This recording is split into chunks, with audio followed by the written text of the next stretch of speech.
오늘 아침 함께 나눌 하나님의 말씀은 예레미야 4장 5절부터 18절의 말씀입니다. 예레미야서 4장 5절부터 18절의 말씀, 저희가 한 절씩 교독하고 마지막 절 같이 읽도록 하겠습니다. 제가 먼저 5절 읽겠습니다. 너희는 유다에 선포하며 예루살렘에 공포하여 이르기를 이 땅에서 나팔을 불라하며 또 크게 외쳐 이르기를 너희는 모이라 우리가 견고한 성으로 들어가자 하고,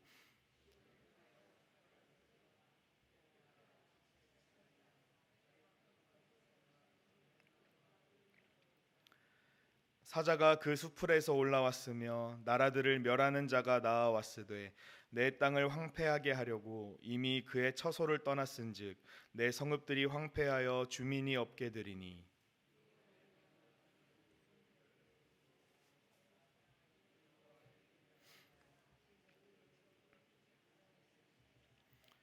여호와의 말씀이니라. 그날의 왕과 지도자들은 낙심할 것이며 제사장들은 놀랄 것이며 선지자들은 깜짝 놀라리라.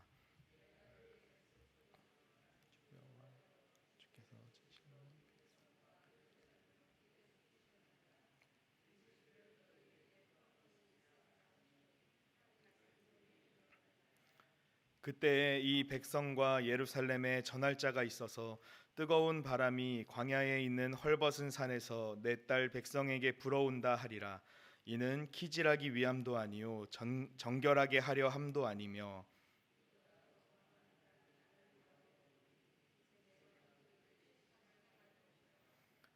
보라 그가 구름같이 올라오나니 그의 병거는 회오리 바람 같고 그의 말들은 독수리보다 빠르도다.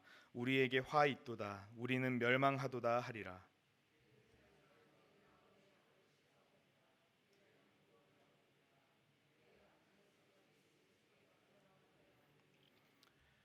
단에서 소리를 선포하며 에브라임 산에서 재앙을 공포하는도다.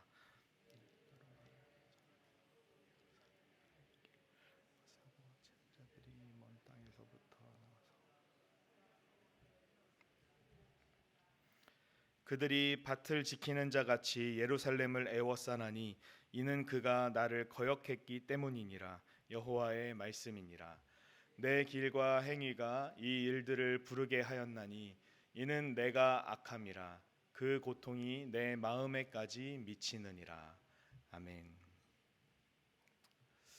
예레미야 말씀을 통해 하나님께서는 계속해서 이스라엘을 향한 심판을 예언하십니다. 그리고 이스라엘의 회개를 촉구하십니다. 하나님의 심판이 임하는 날에 이스라엘은 사자 같은 강대국, 뜨겁고 강한 바람 같은 강대국들에 의해서 짓밟히게 될 것이고, 이스라엘은 하나님의 심판으로 크게 슬퍼하는 날이 올 것입니다. 특별히 우리가 9절의 말씀에 오늘 좀 주목을 해서 말씀을 나누고자 합니다. 하나님께서는 이스라엘의 왕과 지도자들은 낙심하게 될 것이다 라고 말씀하십니다. 왜 이들이 낙심합니까? 이스라엘의 지도자들, 왕들, 권력자들은 하나님의 백성을 올바르게 인도해야 하는 책임이 있습니다. 하지만 이스라엘의 왕과 지도자들, 이스라엘이 멸망하기 직전에 그들은 자신의 배를 불리기 위해 하나님께서 자신에게 맡기신 지도자의 이 책임을 다하지 않았고 자신의 사리 사욕을 채우기 위해 권력을 이용했습니다.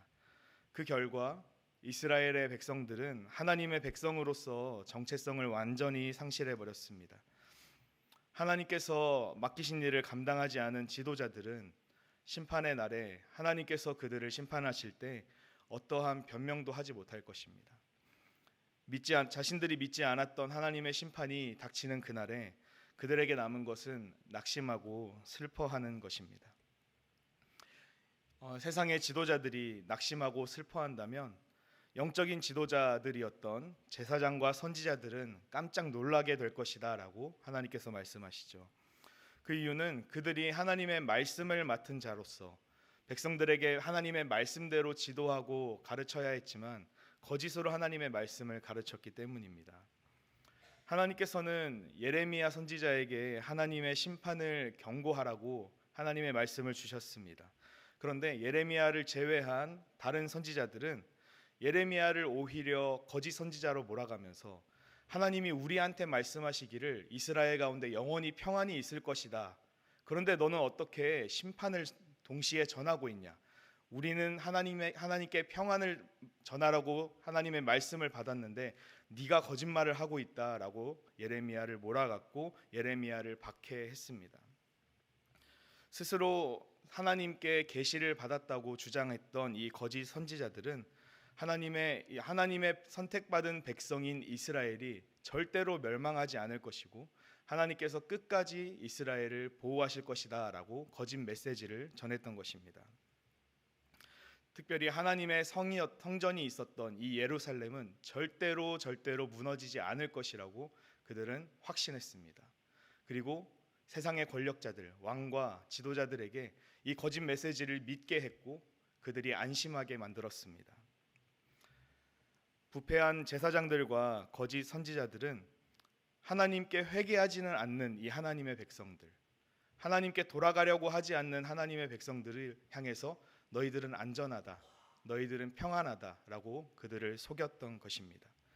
그래서 하나님께서 이 땅을, 이 예루살렘과 이스라엘을 심판하실 때에 그들은 자신들이 전했던 메시지와 자신들이 하나님의 뜻이라고 믿었던 정반대의 상황이 일어나게 되면 그들은 깜짝 놀라게 될 것이고 그들도 마찬가지로 이 세상의 권력자들과 마찬가지로 슬퍼하고 심판을 당할 때 어떠한 변명도 하지 못하게 될 것입니다. 이 말씀을 통해서 우리가 알 수 있는 것은 하나님께서 심판하시는 이스라엘을 심판하시는 이유, 이스라엘이 멸망할 수밖에 없었던 이유는 바로 먼저 이 영적 지도자들에게 그 책임이 있다는 것입니다. 하나님의 뜻은 명백한 이스라엘의 심판이었지만 거짓 선지자들은 계속 평안을 전합니다. 그들이 평안을 전한 이유는 먼저 하나님의 뜻이 무엇인지 스스로 깨닫지 못하는 영적인 우매함에 있습니다. 거짓 선지자들은 하나님의 뜻이 무엇인지 전혀 깨닫지 못하고 자신에게 필요한 평안을 하나님의 뜻으로 이해했습니다. 하나님의 뜻을 깊이 구하지도 않고 하나님의 뜻이 이럴 것이다, 하나님께서 우리를 향한 말씀이 이럴 것이다라고 지레짐작해서 그 말씀이 마치 하나님의 계시인 것처럼, 하나님의 뜻인 것처럼 백성들에게 전했습니다.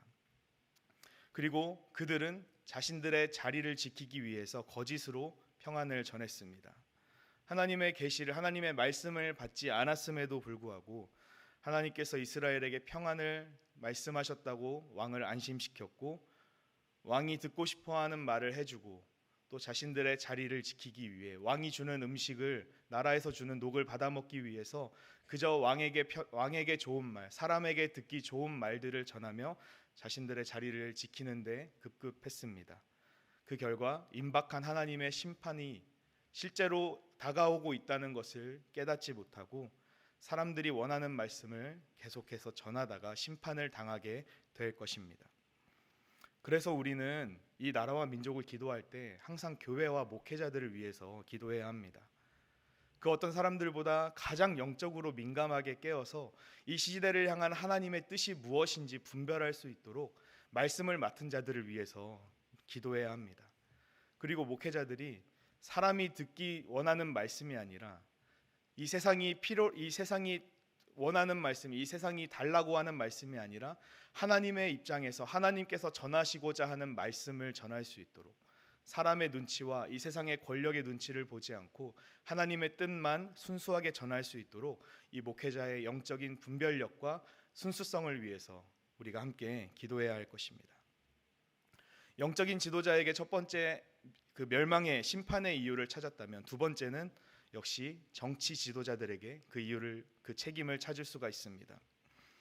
사도 바울은 로마서 13장 1절에서 모든 권세는, 모든 권력은 하나님으로부터 나왔다고, 이 모든 세상의 권력 역시 하나님께서 허락하시고 세우신 것이라고 담대하게 말합니다. 그래서 이스라엘의 왕과 지도자들은 하나님의 음성에 귀 기울이면서 자신에게 맡기신 하나님의 백성들, 하나님께서 자신을 대리 통치자로 세우신 그 역할을 인지하면서 하나님께로 하나님의 백성들을 인도해야 하는 책임이 있었습니다. 그것이 하나님께서 이 세상 가운데 권력자들을 세우신 이유이고 하나님의 백성들을 맡기신 이유였습니다. 그런데 이스라엘의 지도자들 역시 하나님의 말씀을 분별하지 못했고 하나님을 떠나 우상을 의지했습니다. 그리고 자신들에게 위기가 찾아올 때마다 하나님께 기도하고 회개하는 것이 아니라 이 주변의 강한 세력들, 강대국들을 의지하는 어리석음을 보였습니다. 이스라엘 주변에 있던 애굽을 의지했고 당시 떠오르는 세력이었던 아수르라는 강대국을 의지했습니다. 그 결과 이스라엘은 그들에게 구원받지 못했고 오히려 수치를 당하게 됩니다. 왕과 지도자들이 하나님을 경외하지 않고 하나님의 말씀을 떠났을 때 이스라엘 전체 모든 국민들이, 모든 백성들이 왕과 함께 하나님을 떠나는 결과가 나타났습니다. 왕은 그 나라를 대표하고 그 백성을 대표하기 때문입니다. 이스라엘의 역사 중 가장 모범적인 왕은 누구일까요? 우리는 쉽게 떠올릴 수 있죠. 다윗입니다. 다윗은 자신이 이스라엘의 왕의 자리에 있으면서도 스스로를 최고의 권력자라고 생각하지 않았습니다. 하나님을 우리의 왕으로 생각했고 자신을 스스로 낮춰서 나는 하나님에게 권세를 허락받은 사람이라고 생각했고 이스라엘 민족이 진정한 하나님의 백성이 될 수 있도록 이스라엘 백성들을 하나님께로 인도하는 역할을 감당했습니다. 그래서 하나님께서는 다윗 시대에 이스라엘에게 태평성대를 이루게 하셨습니다. 이스라엘의 역사를 기록했던 열왕기, 역대기를 살펴보면 이스라엘의 모든 왕들의 평가는 다윗을 기준으로 나누어집니다. 하나님의 말씀에 합당하게 행한 하나님을 경외하는 왕들은 다윗의 길로 행했다라고 하나님께서 평가하시고요. 또 우상을 섬기고 하나님을 버린 왕들을 향해서는 다윗과 같지 않았다라고 평가하십니다. 다윗이 이스라엘을 다스릴 때 이스라엘은 진정한 하나님 나라가 되었습니다. 하나님의 말씀에 복종하는 나라, 하나님을 절대적으로 의지하는 나라, 그리고 하나님께서 보호하시고 다스리시는 나라였습니다. 그래서 우리는 이 땅의 정치 지도자들을 위해서도 역시 기도해야 합니다. 사람을 두려워하는 지도자가 아니라 먼저 하나님을 경외하는 지도자들이 되도록 우리는 이 나라의 지도자들을 위해서 기도해야 할 것입니다. 또 자신의 사리사욕과 정치적인 이익을 따라서 모든 것을 결정하지 않고 하나님의 말씀에 귀 기울이면서 하나님께서 기뻐하시는 뜻이 무엇일지 날마다 기도로 씨름하며 이 나라의 국민들을 하나님의 백성으로 만드는 데 열중할 수 있도록 우리는 이 나라의 지도자들을 위해서 기도해야 합니다.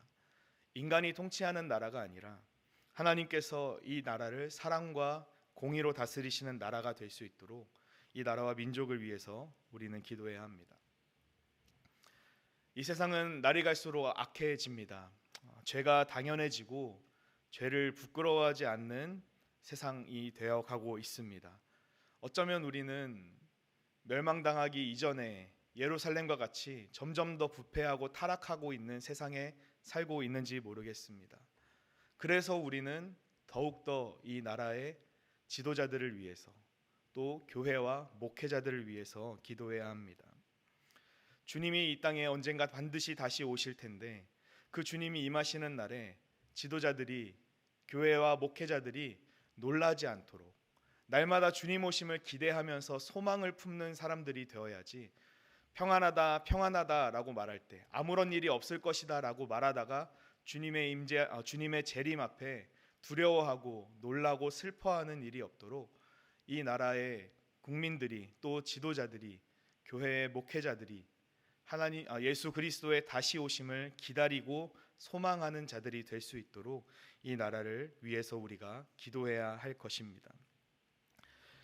이 대한민국이라는 나라, 그리고 더 우리의 시선을 넓혀서 전 세계가 헛된 우상을 바라보지 않고 하나님만 바라보도록, 그리고 이 나라가 하나님께서 공의와 사랑으로 다스리시는 하나님 나라가 되도록 우리는 더욱더 나라와 민족을 위해서 기도해야 할 것입니다.